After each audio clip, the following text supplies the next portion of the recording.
Welcome one and all to another episode of The Damage Report with me, John Hannity, and I've got a special treat for you on this Thursday. Actually, a few treats. Some of the news is just delicious and I can't wait to dive into it. But joining us for the first time ever on the program, a new guest, Mayor of Enfield, North Carolina, founder of the Black Male Voter Project, Mondale Robinson. Welcome to the show. Yo, it's good to be here. Thanks for having me, man. Very excited to have you here. Very excited to have you join us. I've wanted to talk to you ever since I saw that you had initiated the destruction of a Confederate monument. I love that video, and so we're very excited to have you here. Tell us a little bit about you and about what you do.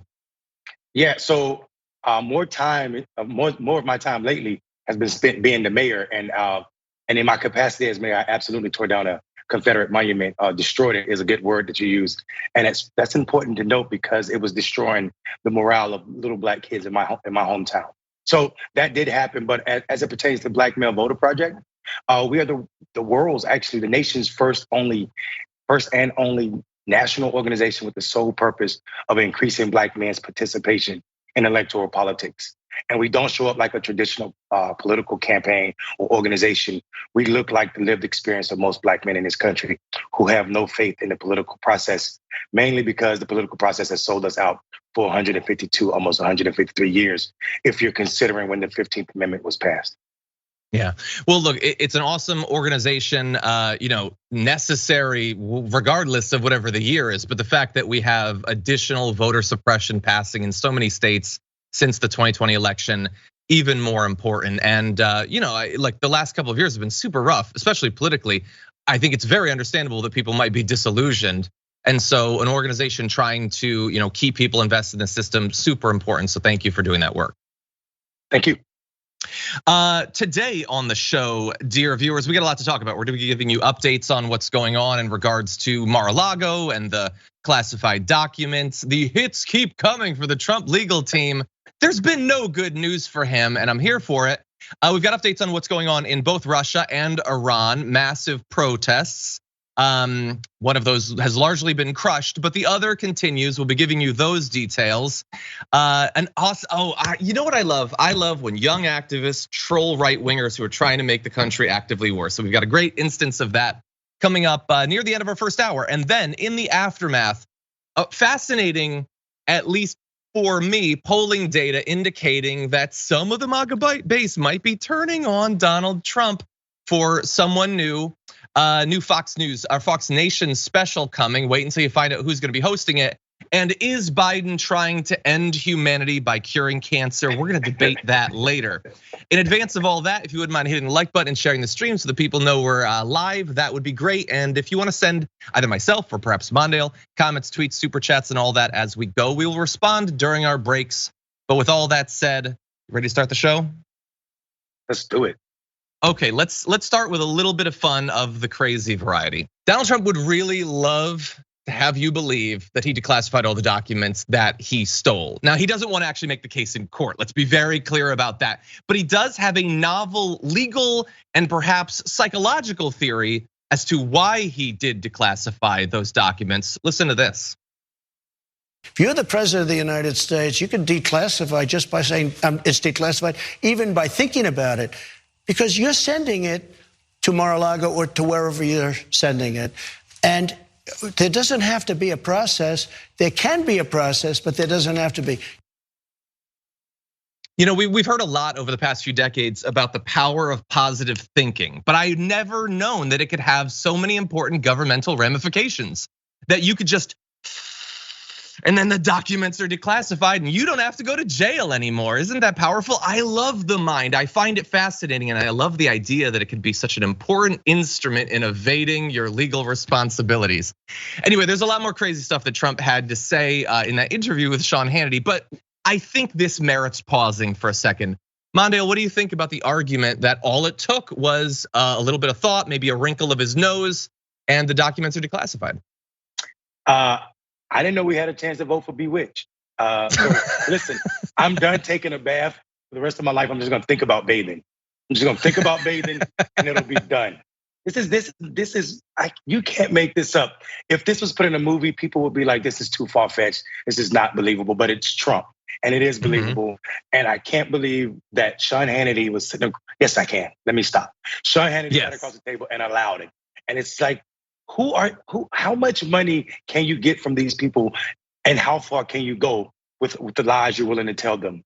And they just follow it. So I'm super excited to see, what Trump's going to think about, and it's going to happen. Maybe he'll think about paying people and stop, reneging on his contracts. Maybe he'll think about paying workers. Who knows? I will say this though, and as funny as it seems, we see some serious danger in this ideology, where facts don't need to be adhered to or believed. Like, this is not even an opinion. This is just a lie. And we gave him 4 years where we had mainstream media afraid to say he was lying. They made up an entire new thought about Donald Trump, and I think they called it untruths or whatever they were saying, why he was lying to people constantly, getting people comfortable with the idea that whatever Trump says, you have to deal with it because he's president or now ex-president, and we have to make it valid in some way by talking about it. Donald Trump is the biggest liar. And that's hard to say in this country. This country lies a lot. But Donald Trump is the biggest liar I know. And the fact that he has so much support from right-wing folk, even though we're going to talk about some people souring on him, it is strange to have grown men sit across Trump and let him lie to them like that. And Sean Hannity keeping a straight face just shows how disgusting and soulless he is. 100%. Quick follow-up question for Sean Hannity. Can Biden declassify things at a mere thought? Could Obama have declassified things at a mere thought? Oh no, you don't think that, do you? You don't think that at all.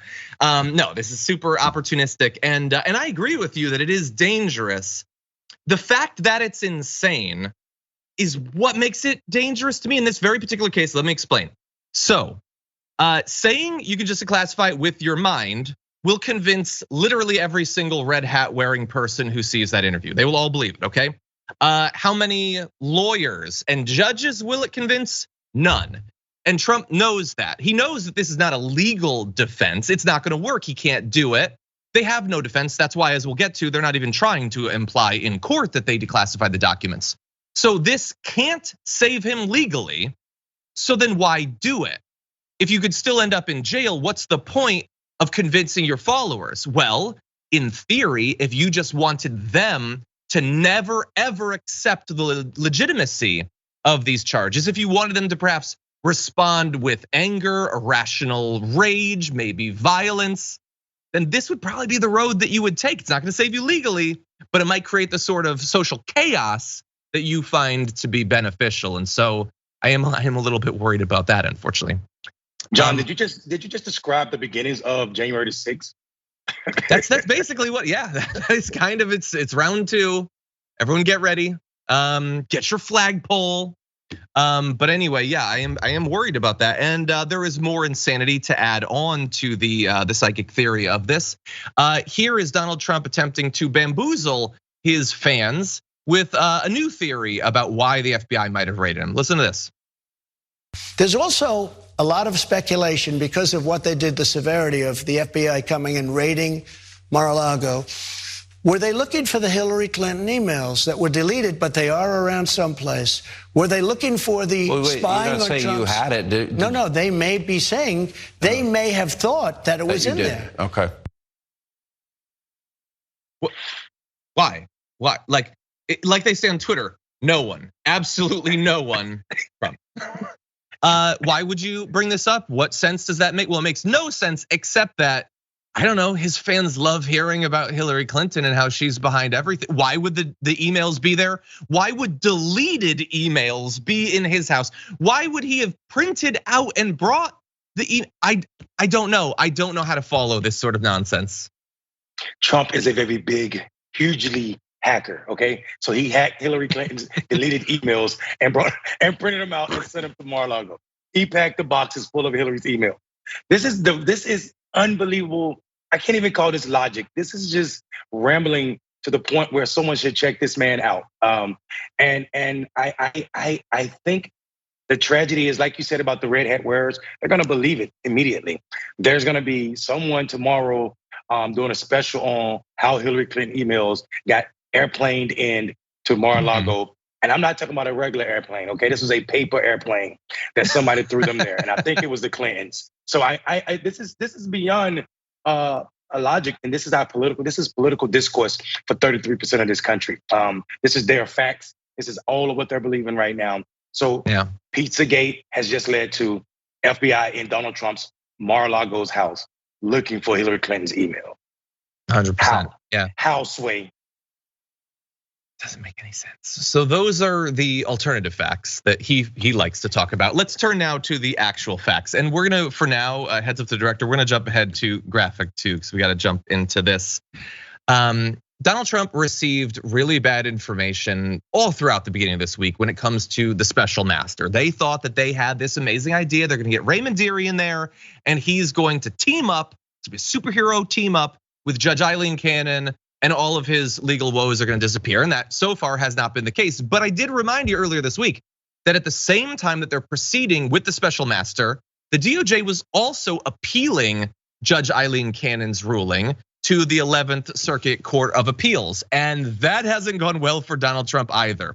Federal Appeals Court panel just yesterday granted the Justice Department's request to resume reviewing classified documents seized from Mar-a-Lago. They said in a ruling that Trump, quote, has not even attempted to show that he has a need to know the information contained in the classified documents, which could in theory justify why he has to have them. There is no argument to be made for why that would exist. And so I guess they're being overly generous there, but also saying that he doesn't have it. Quote, nor has he established that the current administration has waived that requirement for these documents. So that's sort of like a little bit to the side of declassification. He has not been included in any sort of need to know thing for this. They say that Trump suggests that he may have declassified the documents, but there's no record that he did. And he hasn't provided any evidence to prove that he actually did. And by the way, here is what's so great about this. They're not just sort of rebutting what Trump and his lawyers have said. They're also kind of striking out at Judge Eileen Cannon. They note that the government is, quote, substantially likely to succeed in showing that she abused her discretion in exercising jurisdiction over Trump's motion as it concerns the classified documents. And so they're sort of responding. And bear in mind, the 3 judges on this 11th Circuit Court of Appeals panel, they come from a pool of judges of which more than half were appointed by Trump. I don't know the breakdown on these 3, but we expected that he might have a really friendly reception on the 11th Circuit. They're saying what a lot of people were saying after Judge Eileen Cannon's ruling came out. This is bananas. Do you literally, like, could you Google the law? Because you seem unfamiliar with it. And so the special master is not helping out Trump. The 11th Circuit Court of Appeals isn't helping out Trump. And Mondale, it's not looking great for Trump when it comes to this documents thing. Yeah, I mean, we know for a fact at least one of these judges was appointed by Trump, right? And I think what happens is, if you want to be taken serious as a legal scholar or as a judge or as a lawyer, you're looking at this and you're saying, my hands can't be tied, or you can't muddy yourself with this. There was no legal reason for first approving a special master, and then on top of that, for issuing the stay. I think this is the best thing that could happen as it pertains to anybody that was looking for an outcome or at least a signing of what's going to happen to Trump because of these documents, because of the sensitive nature of the documents he had at Mar-a-Lago that have since been seized. We think all of them have been seized. I think some of them may have been moved to New Jersey, but I think what we know now is the legal system is not completely destroyed in the United States as it pertains to national security and trying to fight for it. So we may have some brightness on the side of the Department of Justice as it pertains to investigating Trump for stealing documents. And we need to say he was stealing documents, because why else would you have that level of security, national security documents at your house?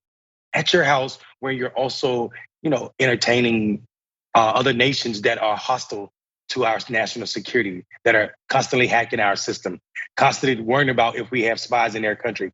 And you had this information, and I don't think Trump is reliable enough. And people keep asking, how long is this investigation going to take? I think we're not even asking questions that make me comfortable. Like, who has already who's already seen the documents that Trump had in Mar-a-Lago? Who's he already shown them to? And I think that's a different conversation when you consider who's been to Mar-a-Lago since he left the White House. Yeah. That makes me uncomfortable too. I mean, the fact that basically none of his voters seem to care that he obviously committed these crimes, that makes me uncomfortable. There's a lot about this that I'm not a big fan of. But you asked an important question there. What actually justifies you having it? How did you end up with these documents? And it turns out Trump actually has a sort of new argument about that. Donald Trump would have you believe that everything that happened in regards to the documents at Mar-a-Lago was totally legal because he did his little Professor X thing and suddenly they're declassified. And yet, in his interview with Sean Hannity, he also seemed to project that maybe he's a little bit worried. And maybe he would like you to have you believe that actually he had nothing to do with the documents at all. Take a look at this back and forth with Sean Hannity about who actually packed the documents, why they ended up being sent to Mar-a-Lago. You have the GSA, they pack all the boxes. Okay. Did you pack any boxes? No, they worked together with people in the White House. I don't know how you would classify them, but GSA was involved. That's government services. They're fantastic people. And they packed them. And not only that, and they brought them in along with people in the White House. I don't know who they are, but there are a lot of people working in the White House. They packed them up, but not that clothing, massive amounts of pictures. You know, they take so many pictures every day and they give you copies of all this stuff and it's boxes and boxes of pictures. You get what he's doing there, and which like Sean Hannity is giving him a massive assist, pretending that any of this is believable. Oh, the documents are mine, they're totally cool, totally declassified, no big deal. I had nothing to do with it. I didn't do it. It was GSA and it was NRO and it was National Archives and it was Corn Pop and it was everybody. I think my auntie did a little bit of it. I didn't pack any of the boxes. I'm not responsible. Unhand me. Like, hold on, Trumpy. If you're so confident, then just own up to it. You put the Kim Jong-un letters in the box. You gave it a little kiss. You put it in the box. Now all of a sudden you had nothing to do with it. Okay, well if you didn't pack them, who unpacked them? How'd they end up in your desk then, huh? Was that Stephen Miller? Was it the coffee boy? At some point, Mondale, I feel like he touched the documents, and I don't think he can really evade that clear truth for much longer. It's so funny that the deflection in this guy is unbelievable. We were talking about classified documents, and he's talking about pictures they took of him. Like he's automatically changed the subject. Like, I had a basketball when I was a kid. Like, what are you talking about your basketball for, Trump? Like, anything to get your mind off of the fact that you had classified documents that the court, now that we know that it's he appointed two of those judges, and one was appointed by Obama. Oh, was it? Yeah. So these are two people that he appointed that says, I'm not with this level of crazy. Like, there's no logic in this. We can't see for any reason why you had concern to have those documents. They shouldn't have been in your possessions. So even if you did the little mind trick thing where you declassified them, they didn't belong in Mar-a-Lago in your muggy basement or wherever you had them at. I would say library, but I doubt if you have any books. So this is not a reader. I think what happens is Donald Trump gave this little backwards comment. He said, there's a lot of people, great people that work at the White House, and they packed this box of these great people. Of course, they wouldn't have done anything wrong. But then in the same thing, he incriminates them as if they're at fault. Like, these great people, but they put these classified documents in here. Yep. The next thinking is, oh, they set me up. These people had to. Oh, totally. Obama hired these people. These are Obama people at the White House. These great people. They set me up. And then, his people will run with it. Trump had nothing to do with these documents being in Mar-a-Lago, or even lying to the FBI about all of them being turned over, and telling the FBI or stonewalling the FBI for 5 or 6 months as they try to get the rest of the documents. And when they told them to put a padlock on it, they didn't even put a proper lock on it. So Trump knew, even if someone packed these documents and you didn't know about it, Trump has slept naked with these documents. They're his. No, I don't want it. I don't like it. You landed on it. Like, okay, let's assume that people decided to pack classified documents in the box and you didn't do it. Then why'd you lie to the FBI and like hold on to them? Why did you pretend that you turned it? Like, none of this makes any sense. The only thing that makes sense is when he says that he didn't do the actual packing and the carrying, and like, dude, you're Donald Trump. I know you didn't carry the boxes, buddy. You don't need to point that out.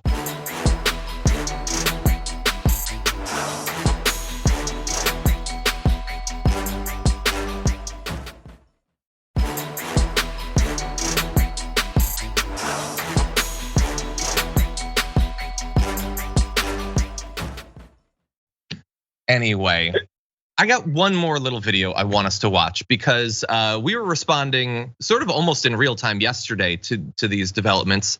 Fox News had to do the same thing. Now, not Fox News nighttime, the opinion side.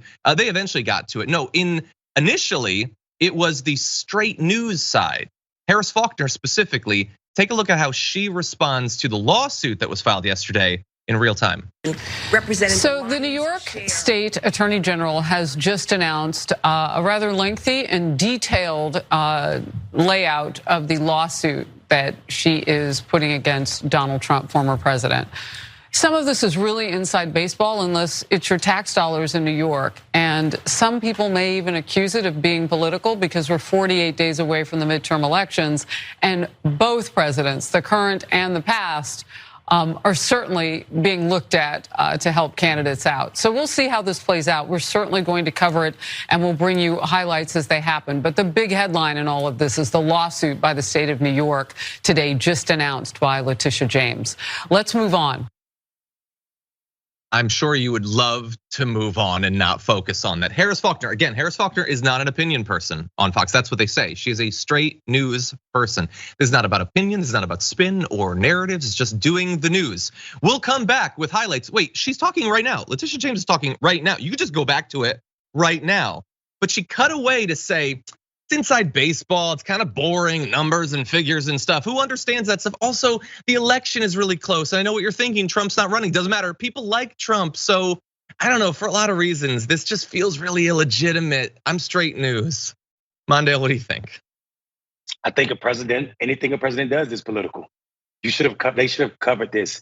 This woman has 5 Emmys for being an outstanding newscaster. What was outstanding about this? You carried company line. This is opinionated. You think it may be inside of baseball, that's your opinion. You think it may be political, that's your opinion. Let's hear what the Attorney General of New York said about a previous president being in the lawsuit. Not just him, all of his grown kids, minus the one with sense. Minus the one with sense. And I think it's ridiculous. Like this is how transparent that Fox is not news. Fox is not news, and we shouldn't even pretend at this point that even in the daytime when there's no so-called opinions going on, Fox is still trying to weigh the scale in a way to benefit Republicans. And I, for the life of me, can't understand that. But for to say it's more money for them, I have no clue. It requires less thinking. So I'm flabbergasted that Faulkner, who say she's real serious news, behaved in this manner like this. And especially when you consider they only gave it 45 seconds and other networks gave it, the full 38 minutes plus talked about it and made it the news of their day. So the lie that she told is that, Fox will continue to cover this story. No, they will not. The night crew will get to it and talk trash about New York, call it liberal, communist, whatever they'll say, but they'll try to discredit this argument just like Donald Trump trying to discredit the Department of Justice argument. Yeah, no, you're 100% right. You're not going to hear about it until the spin begins, and then that's going to be it. And the important, you have to do both on the right, the spin, but also don't give them the facts. That way, they have nothing mentally to go into the spin with to resist it.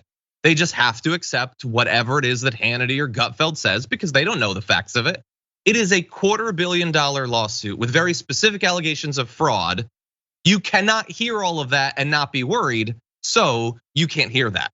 We can't have you hearing that. And so we're just gonna move on. She's got 5 Emmys. She might well have earned them. I have no idea. I don't know what they're for. By the way, we're criticizing her. She's still probably among the best people on Fox News because that's not much competition. But yeah, like she's not going to address the specific obvious overvaluations of property, the specific lies about whether a property is rent controlled or not. These are not things of, valuation changes from time to time. This is a deliberate attempt to defraud insurance companies and banks. And that's why they're not gonna actually dive into the facts. They're gonna protect Donald Trump on both the opinion side and the supposed straight news side. Okay, sorry, did you have another thought?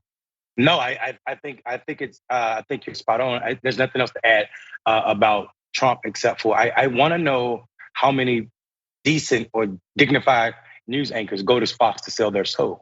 I remember when I was in young boy in high school, Faulkner used to be on the local news. She was in Greenville. Greenville is the largest Really? city close to Enfield, North Carolina, right where I grew up. So I remember seeing her on TV covering the news in a way that I thought was fair and balanced. Now she's on Fox doing what Fox do.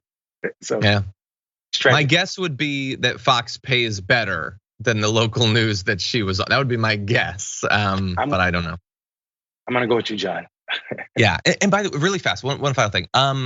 There can be a happy medium between 40 seconds and 38 minutes. We didn't play the full 38 minutes of it or whatever, because that'd be like half our show. But 40 seconds is obviously too low. That's crazy. And by the way, like, she can have opinions, she can express opinions, but then don't tell me it's straight news. I don't pretend that the damage report is straight news, because that would be ridiculous. Think about how many mocking voices I do. But like, you can't have your objectivity and eat it too. You need to choose a lane.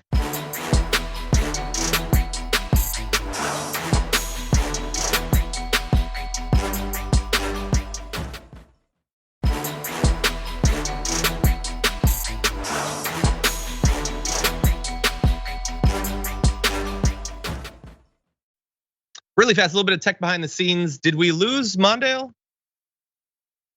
Seems like he's frozen. Okay, I'm gonna read comments for just another moment, and we'll see if maybe we can reconnect. And if not, I'll jump into it. Let's see. Lynn says, how did the alleged Packers know which docs were magically declassified? That's a good question, Lynn. That almost implies that it would be better to have a process where there's documentation of that rather than just a crazed man's random thoughts. I agree. Mickey C, the Silverhaired Dragon says, even that BS excuse doesn't work for him. Positive thinking only works for those capable of actual thinking. Agreed. Marisa, maybe we can try. Oh, there we go. Yeah, there we go. Okay, Riallen says, hi, John and Mondale, Dragon Squad, Squirrel Gang. Great guest. Wait, the comment just, oh, there we go. Dragons and acorns in chat. I like it. Dragons should team up with squirrels. Tyson Strong says, I held a TSSCI SITK clearance. I never once thought about taking a document home. Could have made some money. Those things are hot on Etsy these days. Okay, unfortunately, it's looking like we are Mondale-less. So unfortunately, the show goes on. So I'm gonna jump into this. If we can try to reconnect with Mondale, then we'll do a brief reset when he joins us, okay? Okay, with that, and then why don't we jump into the news?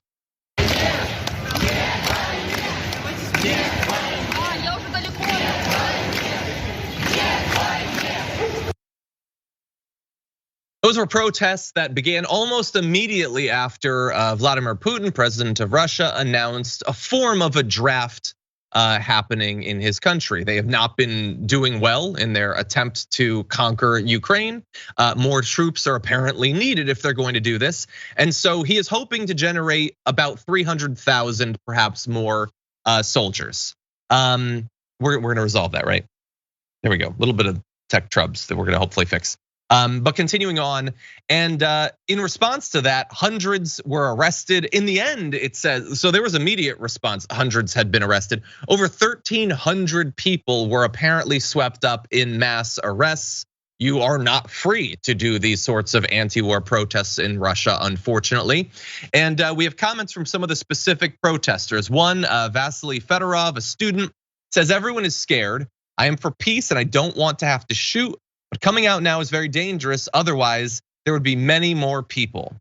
And yes, so when you see these protests now, or when you saw them initially in Russia following the invasion of Ukraine, it is obviously impressive, but understand that it would be larger if it were a free society. If people felt like they were not going to be arrested, potentially locked up, beaten, those sorts of things.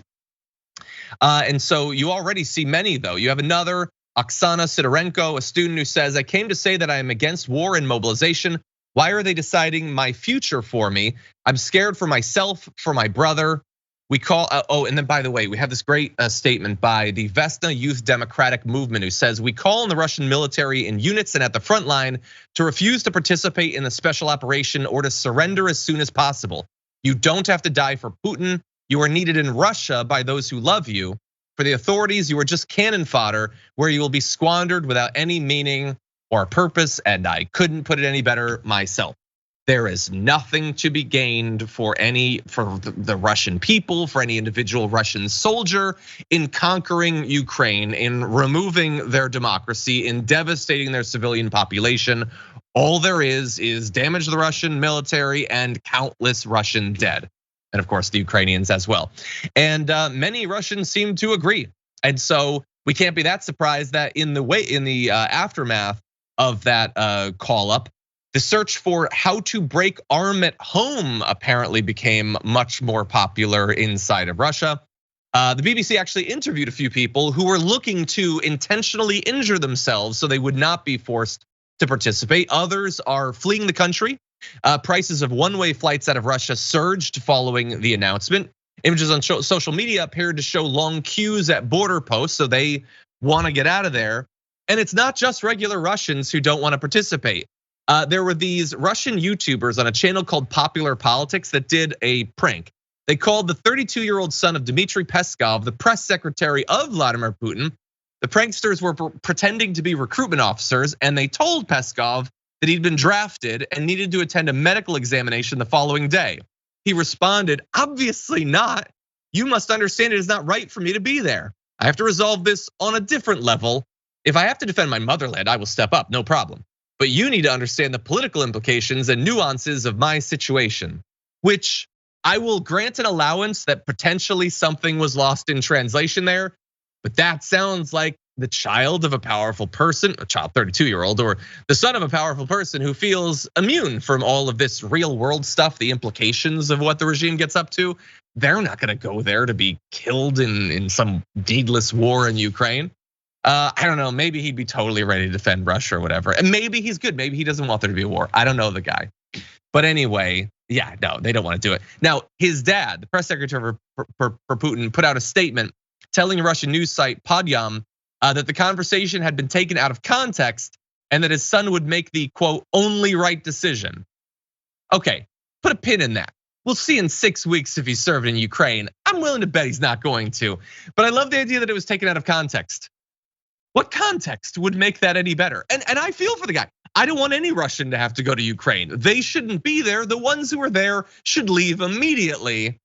But this is also a great demonstration of how this is not a conflict designed to hurt the powerful in Russia. That's why it's not a full draft, by the way. That's why it's a limited draft for those who already have military service, which is already an inequitable distribution across the Russian population. This is designed to protect the powerful.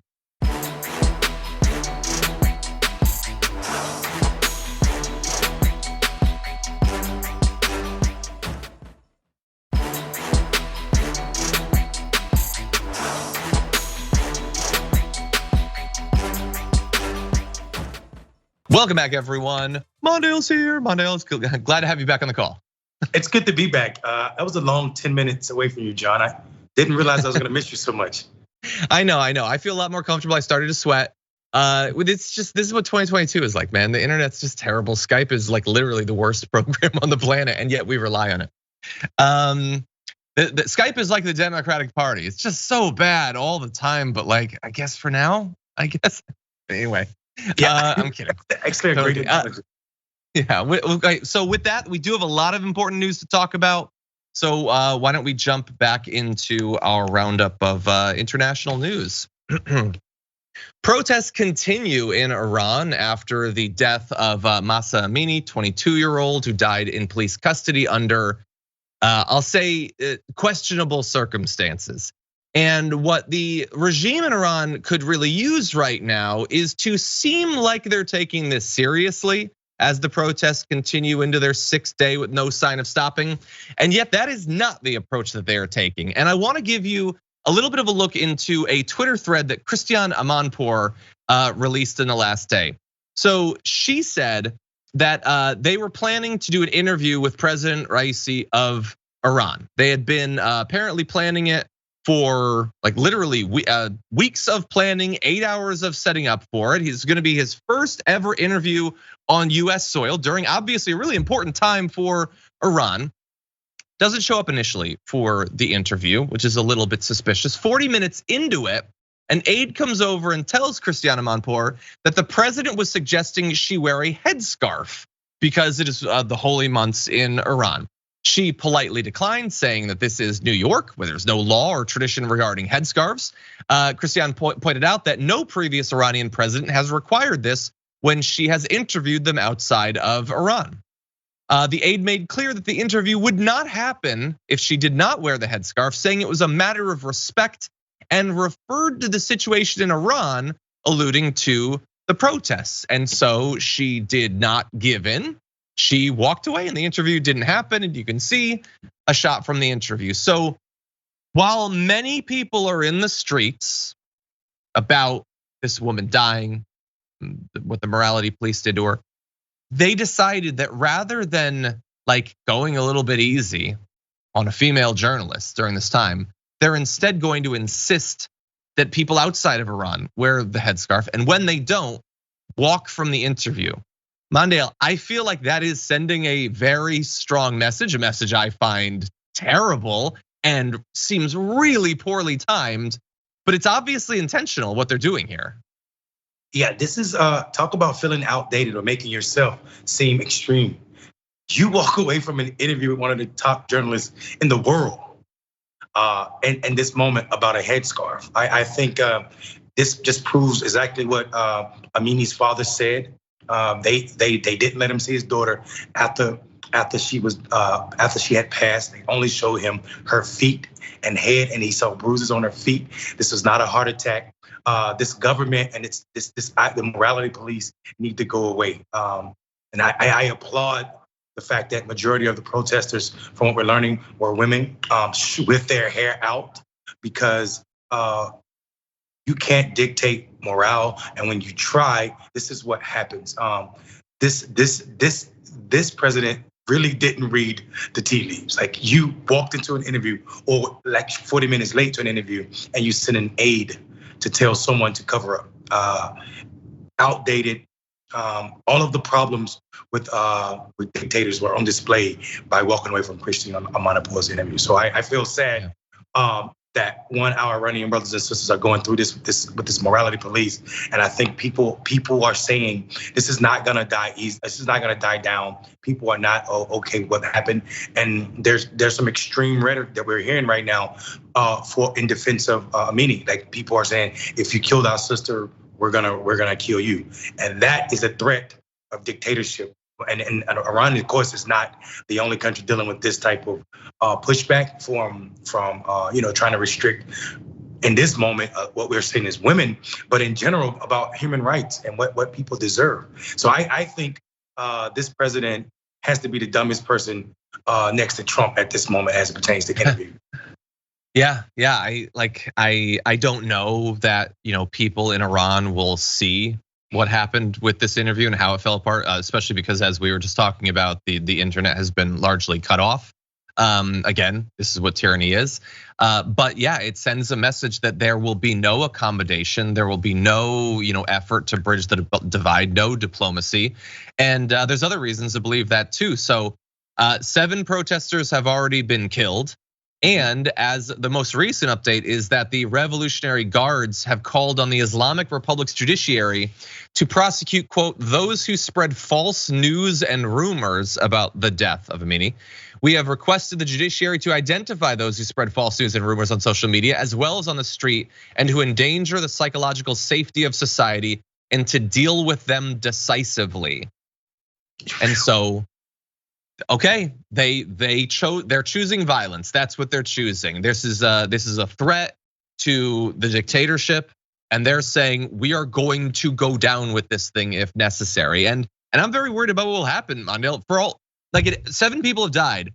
At any moment, they could just unleash machine guns and start wiping out protesters. And that's my greatest fear, is the mass violence against protesters rather than the relatively targeted murder and assassination of protesters. Yeah, and I think they've already started that, not with bullets, but they're shooting metal pellets directly at people in very close range. This is how some of the protesters have been murdered. The other ones have been beaten to death. So they absolutely have Special Guard has already chose violence, and it's unbelievable the level people are willing to go. Mind you, that this woman's so-called crime was she had her hair out. Yep. She had her hair out. We are killing people. They are killing people because of hair. Yeah. The morality police. The morality police. Yeah, which shouldn't exist. But if there was a justification for morality police, it would be to hunt down law enforcement that violates its sacred oath to protect and serve and instead victimizes the very people that it should be serving. Unfortunately, that's not what we're seeing. Okay, we are closing in on the end of the hour. I think we can fit in one more story. So why don't we, whenever we're ready, we'll jump into this short video. That this election is not even going to be Democrat versus Republican. It's crazy versus normal. So it's really something. I think that's a good assessment. I have to say, I agree with John Gibbs there. I think this election will be crazy versus normal. This is John Gibbs, who is a Republican House candidate. We can put up this photo here, and he, you gotta give it to the guy. Looks good in a suit, looks very serious, has some serious stances that I think it's time for us to dive into because, back when he was in school in Stanford, back in the 2000s, he apparently liked to post on the internet, in particular on his personal page at Stanford. He had a think tank he had founded called the Society for the Critique of Feminism. And here is a little bit of what that think tank was operating in. He said, some argue that in a democratic society, it is hypocritical or unjust for women, who are 50% of the population, not to have the vote. This is obviously not true, since the founding fathers, who understood liberty and democracy better than anyone, did not believe so. In addition, all people under age 18 cannot vote, although they too comprise a significant portion of the population. So we cannot say that women should be able to vote simply because they're a large part of the population. And he doesn't just found this view that women shouldn't be allowed to vote or hold office on the Constitution. He also invokes the Bible, saying the Bible clearly articulates the idea that women should not teach or maintain positions of power. Why is it that women should be the ones to take care of the children? The female species were the ones selected by nature to rear children. Now, we can catch you up on some of his more recent stances. This is going back a bit to his time as a student, but Mondale, what do you think about his position on female voting? I think his position on life, he's a grift. Let me explain something to you. He's talked about liberty and what the forefathers, I didn't have forefathers, I had one father, what the forefathers knew better than most. They also said black people couldn't vote. They also said if you didn't have land, you couldn't vote. There's no logic in his thinking. And comparing 8 people under 18 not being able to vote to a grown woman who has the age of maturity, it's ridiculous. And beyond ridiculous, John, the tragedy of this person is that he has been endorsed by Trump, which is enough in a lot of cases to win an election. This way of thinking is absolutely disgusting, especially when we see a Supreme Court that is so hostile to women's rights. So we hear Iranian government talking about false news. We hear Trump talking about fake news, and we hear crazy people calling insane people crazy. And I think all of this is not a huge leap to understand that we find ourselves in this space because people are quiet and politically nice. I'm not. This guy's an ass. I certainly agree. By the way, so he's endorsed by Trump. There's still the possibility that we should consider him far more progressive when it comes to women than Trump. As far as I know, John Gibbs has not been alleged to have sexually assaulted literally dozens of women. So he has that going for him at the very least. But anyway, more recently, he has echoed the great replacement conspiracy theory, saying that immigration is now being weaponized as a political tool by the left in order to replenish their voter base. It's insane. He's obviously for Second Amendment rights. That's fairly standard for them now. Wants to repeal abortion rights and reform elections based on what Trump had to say about the 2020 vote. So that's the more recent stuff. So bear in mind, while we're debating stuff that he said as a student, his more recent stuff is bonkers too. But really fast, when it comes to that old stuff, his spokesperson says that he wasn't being serious back in 2000 and 2001. He was just posting those things online to provoke the left on campus and draw attention to the hypocrisy of some modern day feminists. And I want to give his team extra credit for choosing to have a female spokesperson come out and defend him, saying that women shouldn't be allowed to vote. That's just a nice little chef's kiss moment right there. So Mondale, should we buy that? So either because he made the comments 20 years ago, maybe he's changed, which is possible. Or maybe he was just trolling before social media even existed outside of GeoCities. Are either of those good responses? I listen, even if those are his responses, no, they're not good. We know they're not good. And if this is the way you joke, then you are trash. I know it's not Friday, but can I throw him in the trash? But I would say this, what about his comment about Hillary Clinton leading a satanic ritual? What about his comments about the 2020 election being rigged? All of this is disqualifying for leadership, period. I didn't even know about the satanic ritual thing, but why not? They all have to believe in Q at this point. So anyway, that's John Gibbs. These are the things he said, the things he believes. We will leave it to you to decide if he's qualified to be a congressperson. With all that said, that is unfortunately all the time we have for our first hour of our show. Thank you to everyone listening on the linear platforms or on the podcast. For those of you on Twitch, YouTube, and other platforms, we have a lot more to get to, so don't go anywhere. We'll be right back.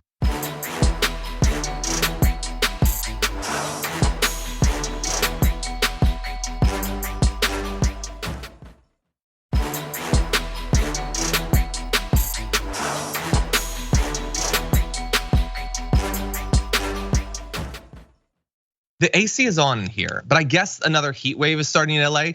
I can't put my glasses on without them fogging up, and I don't want to look ridiculous. It needs to cool down in here. Maybe it's the news. The news just gets you a little bit hot sometimes. But anyway, let's see what's going on out there in the audience. Early heads up that immediately following the damage report, you can join Dr. Rashad Ritchie as well as Dina Dahl on Indisputable. They're gonna be going live right after us. We are, however, going to put a very difficult decision to some of you. Those of you who are our tier 3 members on YouTube, it is that time of the month again. We are going to be doing our members hangout, which starts at 12 p.m. Pacific time, 3 p.m. Eastern time. We hang out, we chat, sometimes a little bit of politics, mostly not. We'll probably end up talking about like House of the Dragon and Rings of Power or something, but it's a lot of fun. And if you'd like to become a tier 3 member or upgrade your membership, you can hang out with us. That said, what's going on in the audience? Mickey C, the silver-haired dragon, says MAGA equals making attorneys get attorneys. Marisa, wasn't that the title of our podcast yesterday? It was, yeah. Nice, Mickey. Oh, geez. It's so transparent. The lawyers are not going to claim in court that he declassified the documents because that would be lying and they'll lose their ability to practice the law. Mondale, it really just seems as simple as that. And they want Trump's money, but they would also like to still be lawyers when this is over. Yeah, anyway. I think that they can say, oh, everybody deserves an attorney, but they're not willing to sacrifice their ability to be an attorney. So we're here with this goofy, and we'll let him play in the forest, but we're not going out there. Armed Liberal says, oh, so the people who view the damage report refer to themselves as the Dragon Squad. And one of the cultural traditions is that each person tends to pick a dragon name for themselves. It says something about their personality, where they live, that sort of thing. So they suggest names for the co-hosts. Armed Liberal has suggested either Mayor Dragon or Anti-Confederate Dragon. But anyway. Ooh, I like both. And I'd be Bearded Dragon though. I do like Bearded Dragon. That's good. You have an impressive beard. I will definitely give you that. You've earned the name. S Parks sent in a super chat saying, hi, John, 6 months as a dragon, longtime TYT supporter. Thanks for keeping me and my wife sane in this pool of insanity. We appreciate you and your guests. May I claim S Parks Dragon, a derivative of my name? Consider it done. Thank you. Dragonheart says 2 were Republicans appointed by Trump, 1 was appointed by Obama. Thank you. Yes, Mondale had referenced that. Nate G, in reference to Trump setting up chaos over him potentially being indicted, calls it January 6th 2, breaking the election koopaloo. Thank you for that. Jeez.